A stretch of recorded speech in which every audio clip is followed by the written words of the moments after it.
बोले महाराज उन्होंने अटपट संदेशा पहुंचाया है। नाना ने कहा उतनी देर से पसीना पसीना हुए जा रहे, एक लड्डू भी नहीं खिलाए, पहले लाओ कुछ खिलाओ पिलाओ तब जाके बुद्धि काम करेगी।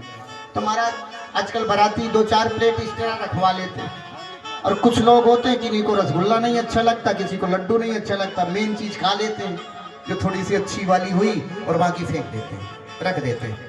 तो नाना जी के सामने कई प्लेटें रख दी गई। अच्छा पहले के लोग खाते भी थे, अच्छा खाते, आजकल थोड़े से नहीं काम चल जाता, पर पहले के लोग बहुत खाते। नाना जी ने खूब शक्कर मिठाई खाई। अब बताओ क्या बात है।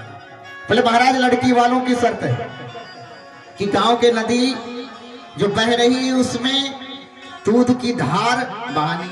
अब बताइए दूध इतना कहां से पाएंगे कि धार बहा दे। सारे हरियाणा का भी दूध हो जावे तो नदी में दूध की धार बहाना इतना आसान नहीं है। नाना जी ने कहा चिंता मत करो, बिल्कुल परेशान मत हो, आप भी संदेशा पहुंचा दो कि दूध की व्यवस्था पूरी हो गई है, हमने दूध की सारी व्यवस्था कर ली है, बस आप एक काम कर दो, नदी का पानी खाली करवा दो, दूध हम बहा देंगे। अब बताइए साधारण चीज है। अब जैसे यहाँ से संदेशा गया भैया, बारातियों ने तो दूध की व्यवस्था जाने कहां से कर ली, गजब ढा दिया, पता नहीं इतना दूध कहां से लेके आएंगे। महाराज उनकी भी एक शर्त है कि देखो वो वैसे बात नहीं बनेगी कि सारी शर्त तुम ही रखोगे, अब हमारी भी शर्त है, दूध की व्यवस्था परिपूर्ण हो चुकी है, आप मात्र नदी का पानी खाली करो दो बस। लड़की वालों के जैसे ही संदेश आ गया तो महाराज समझ गए कि कोई बुढ़ा है। बोले भैया हमने मना किया था कि किसी वृद्ध को मत लाना, जरूर आपके यहाँ कोई ना कोई वृद्ध आया हुआ है, बुढ़ा है। तो महाराज बड़े बुजुर्गों की बातें कुछ अलग हो गए। बड़े बुजुर्ग जहां देखे जवानी का जोश और बुढ़ापे का होश मिलकर दोनों कार्य करे तो कार्य सफल हो जाते, और जोश ही जोश में काम कर जाओगे ना तो असफलता मिल जाती है।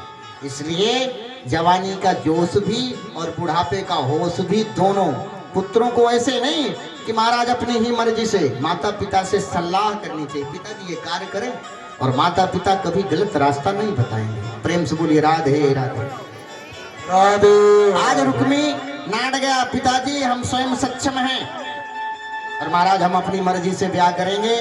और महाराज तुरंत गए और मगध देश के राजा शिशुपाल से अपनी बहन का ब्याह तय कर दिया, परसों बारात आया। और जैसे ही रुक्मणी के बात कान में गई तो महाराज रोना चालू है, भगवान भाभी के पास गई, बैठ गई मुंह पर। भाभी ने कहा क्या बात है। बोले भाभी मत पूछ,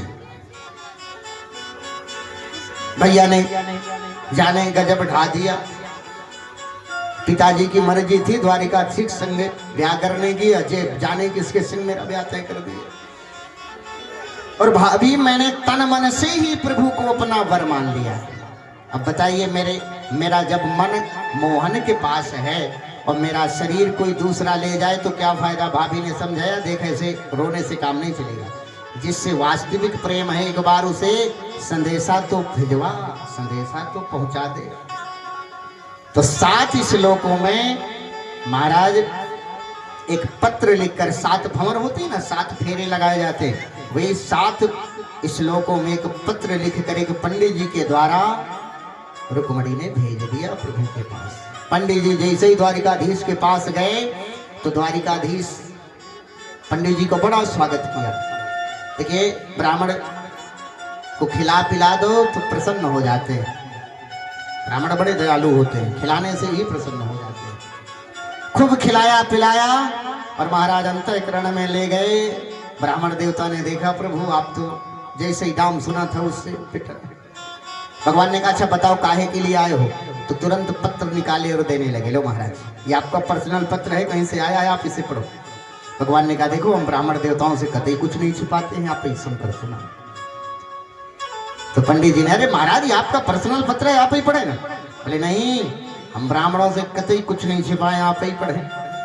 तो ब्राह्मण देवता सुनाए, सुत्वा गुणान भुवन सुंदर शश्वता निधृष्ण विरंगतोषतापम रूपम न दृश्य मिखिला।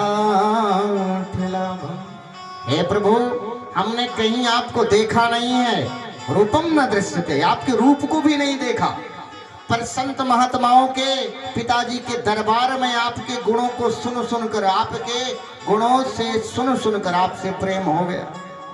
अब बताइए, भगवान को किसी ने देखा नहीं, लेकिन हमारे वेद पुराण सब गाते हैं, उनका आकृति बताते हैं, तो भगवान से ऐसे भक्त हैं जो महाराज भगवान के बड़े प्रेमी हैं, भगवान के बिना एक पल भी नहीं रह पाते।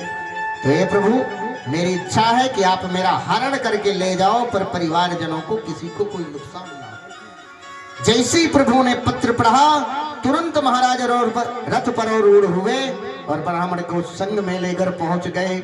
आज ही बारात आनी और आज ही प्रभु पहुंच गए। पता चल गया गुप्तचरों द्वारा कि द्वारिकाधीश आए हैं। तो महाराज ना तो ससुराल बारात जहां से आनी वहां से निमंत्रण है, ना तो बर पक्ष से ना तो वधु पक्ष से। तो ये कन्हैया यहाँ कर क्या रहा है? सारे महाराज जब शिशुपाल को पता चला तो सारे सैनिक लगा दिए, किसके? रुक्मणी के पीछे, जाओ रक्षा कर। और आज रुक्मणी जैसे ही 16 श्रृंगार करके महाराज पहुंच गई कात्यायनी देवी के मंदिर दर्शन करने। सैनिक रक्षा में खड़े हैं और रुक्मणी सिर्फ प्रभु को निहार रही है कि प्रभु आएंगे कि नहीं आएंगे लेने। और महाराज ऐसा आज भगवान रुक्मणी जगत जननी लक्ष्मी स्वरूपा मां रुक्मणी का ऐसा स्वरूप है, ऐसा स्वरूप है, ऐसा स्वरूप है कि जितने सैनिक हैं सब मां रुक्मणी के रूप को निहार रहे हैं। क्या रूप प्रभु ने बनाया है, और रुक्मणी जी निहार रही है, ऐसे सबको देख रही है, क्योंकि प्रभु को तो कभी देखा था नहीं। तो सैनिकों के ऊपर ही कहीं ऐसे ही खड़े होंगे प्रभु इन्हीं के बीच में। तो महाराज सबके ऊपर नजर डाल रहे हैं। और जो ही सैनिक महाराज देख रहा है सोई बोला, क्या मस्त है, क्या प्रभु ने सुंदर बनाई है, सुंदरता प्रदान की है। और जिनकी तरफ ज्यादा निहार ले सोई गदगद हो जाए, क्या बात है, मेरी तरफ कुछ ज्यादा ही निहार रहे हैं, मस्त हो जाए। और अंत में महाराज जैसे तलाशते तलाशते प्रभु से नयन टकराए, तुरंत पहचान गए यही है हमारे भगवान। गए समस्त सैनिकों के बीच में, महाराज रुक्मणी का हाथ पकड़ लिया। सारे सैनिक खड़े देखते रह गए भाव विभोर होकर, क्या प्रभु ने जोड़ी बनाई है। और भगवान समस्त के सामने रुक्मणी का हाथ पकड़कर महाराज रथ पर रूढ़ हुए। और महाराज ऐसा चाबुक चलाया कि महाराज पवन की वेग से रथ उड़ने लगा। जब तक बहुत दूर जा चुका, तब महाराज सैनिकों को याद आया, भैया हम काहे खड़े थे। किसी ने कहा, भैया हम तो खड़े थे रुक्मणी की रक्षा करने के लिए, तो रुक्मणी को तो वो चली जा रही है। महाराज जब ख्याल आया, तब तक महाराज कन्हैया बहुत आगे निकल गए। पकड़ो पकड़ो जाने ना पाए, पीछा किए। और जैसे ही महाराज सारे सैनिक इधर से पीछा करे, उसे से महाराज बलराम अक्षड़ी सेना लेकर पहुंच गए। कन्हैया जी की जयकार लगाई और लाला से कहा, कन्हैया अरे बताना तो चाहिए, बहू लेने जा रहे हैं, तू आराम से चल, बहू को लेके जा, हम निपटते हैं इनसे। और भगवान रुक्मणी का हरण करके द्वारिका नगरी में आए। दिव्य द्वारिका नगरी सजाई गई, भव्य द्वारिका नगरी सजी। और महाराज ब्रह्मा जी को बुलाया गया और भगवान का प्रथम ब्याह ब्रह्म शास्त्र के अनुसार मंत्रोच्चारण के संपन्न हुआ। प्रेम से बोलो जोर से, राधे राधे राधे। देखिए, वैसे 8 प्रकार के ब्याह बताए गए हैं, पर यहाँ पर मुख्य 4 प्रकार के ब्याहों का वर्णन है। प्रथम ब्याह होता है ब्रह्म ब्याह, जो माता पिता की मर्जी से। देखिए, यहाँ पर भगवान माता पिता की मर्जी थी कि द्वारिकाधीश के संग ब्याह हो जाए हमारी छोरी का। मंत्रोच्चारण के साथ जो ब्राह्मण के द्वारा ब्याह होता है उसे ब्रह्म ब्याह कहते हैं। सबसे उत्तम ब्याह माता पिता की मर्जी से, ऐसे नहीं कि अपनी मर्जी से, माता पिता की मर्जी से मंत्रोच्चारण के द्वारा कुंडली मिलान करके जो ब्याह होता है उसे ब्रह्म ब्याह कहते हैं। अति उत्तम ब्याह है। और दूसरा ब्याह है गंधर्व ब्याह। गंधर्व ब्याह में लड़की लड़का एक दूसरे को पसंद किए, माता पिता की कोई मर्जी नहीं, और ब्याह कर लिए। आपकी भाषा में उसे क्या कहते हैं आप समझिए। और तीसरा ब्याह है राक्षस ब्याह। पिताजी लालच में आ गए, 40 साल का छोरा नौकरी पा गया, अब 20 साल की छोरी के संग ब्याह कर दिया, अब जीवन भर गाली है, भगवान क्या पाएगा, पैसे ही थोड़ी चाट के रहेगी। लालच में आ गए कि आराम से रहेगी। और चौथा ब्याह है पिशाच।